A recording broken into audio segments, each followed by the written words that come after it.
কি কি উন্নয়ন হলে সাতক্ষীরা কীরকম কাজ করলে আপনার এতে সাতক্ষীরা জেলা সবাই তো এমনি ভাসমান এলাকার লোক, এক ধরনের বলা যায় সমস্ত দিকে সমস্যা। এখন কিভাবে কি করলে সাতক্ষীরার উন্নতি ভালো হয় এটা একটু বলবো।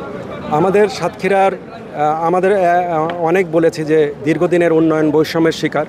আমাদের নেতৃবৃন্দ যথাযথভাবে জাতীয় পর্যায়ে আমাদের সমস্যাগুলোকে তুলে ধরতে পারে নাই, বিধায় জনগণ আজকে একত্রিত হয়েছে তাদের সমস্যা নিয়ে।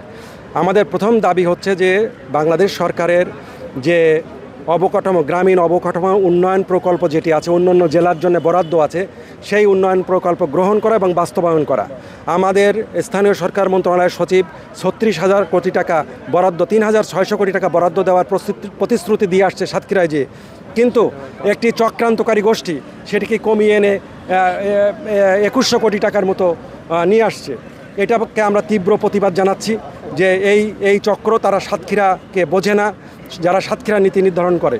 এই জন্যে আমরা মনে করি যে তাদের কাছে আমাদের দাবিগুলা জনগণের কণ্ঠটা পৌঁছানো দরকার। যে জনগণ কিন্তু আজকের জনগণ এখান থেকে 10 বছর আগের জনগণ কিন্তু নেই, আজকে কিন্তু জনগণ অনেক সোচ্চার। তাই জাতীয় সংসদ ভবনের সামনে কিন্তু আমরা একত্রিত হয়েছি।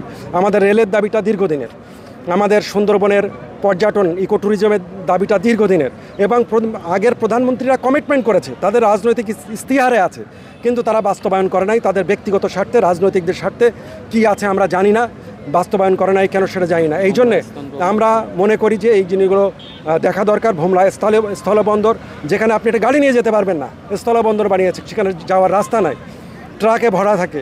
তো সেইগুলোকে আধুনিক করতে হবে, বেনাপোলের মতো করতে হবে। আমরা বিশ্বাস করি বেনাপোল যেমন উন্নয়নের ছোঁয়া পেয়েছে, অন্য জেলা যেভাবে উন্নয়নের ছোঁয়া পেয়েছে, ঠিক একইভাবে সাতক্ষীরা জেলাকে বৈষম্যহীনভাবে উন্নয়নে করতে হবে। সাতক্ষীরা থেকে শ্যামনগরের রাস্তার খুব বেহাল খারাপ অবস্থা। এখান থেকে সুন্দরবন যাওয়ার জন্য যে রাস্তাগুলোর যে অবস্থায়, একটা লোক ভালোভাবে পৌঁছাইতে পারে না।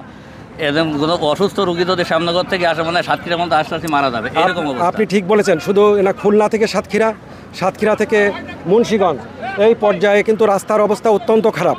এবং আপনি ঠিকই বলেছেন যে রুগীরা কিন্তু অ্যাম্বুলেন্সে করে সেই অ্যাম্বুলেন্স হসপিটাল পর্যন্ত পৌঁছাতে পারে না। আমরা একবার ঢাকা থেকে কেউ গাড়ি নিয়ে গেলে সেই গাড়ি সুস্থভাবে ঢাকায় ফিরে আসে না। আমাদের বড় বড় পাবলিক ট্রান্সপোর্ট যেগুলো আছে, সেই পাবলিক ট্রান্সপোর্টগুলো যেগুলো আরামদায়ক, সেগুলো কিন্তু সাতক্ষীরায় যায় না শুধুমাত্র রাস্তার কারণে। আমরা তাদের কাছে জিজ্ঞেস করেছি যে আপনারা কেন সাতক্ষীরায় অপারেট করেন না, আমরা তো একটু স্বাচ্ছন্দ্যে যেতে পারি। বলে যে আপনাদের রাস্তায় যদি আমরা গাড়ি নিয়ে যাই, সেই গাড়ি আর আমরা ঢাকায় এনে আর ফেরত পাবো না। তো এইরকম একটা প্রেক্ষাপটে আমরা শুনেছি যে রাস্তায় কিছু বরাদ্দ হয়েছে, যথার্থভাবে এই তথাকথিত বরাদ্দর আমাদের প্রয়োজন নেই। 4 লেন করতে হবে এবং আধুনিক রাস্তা করতে হবে, মজবুত রাস্তা করতে হবে।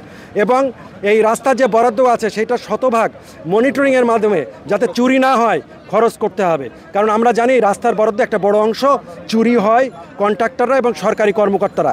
সেই জায়গায় যেন চুরি না হয়, শতভাগ যাতে ব্যয় হয় সেই ব্যবস্থা আমাদের করতে হবে, মনিটরিংয়ের ব্যবস্থা করতে হবে।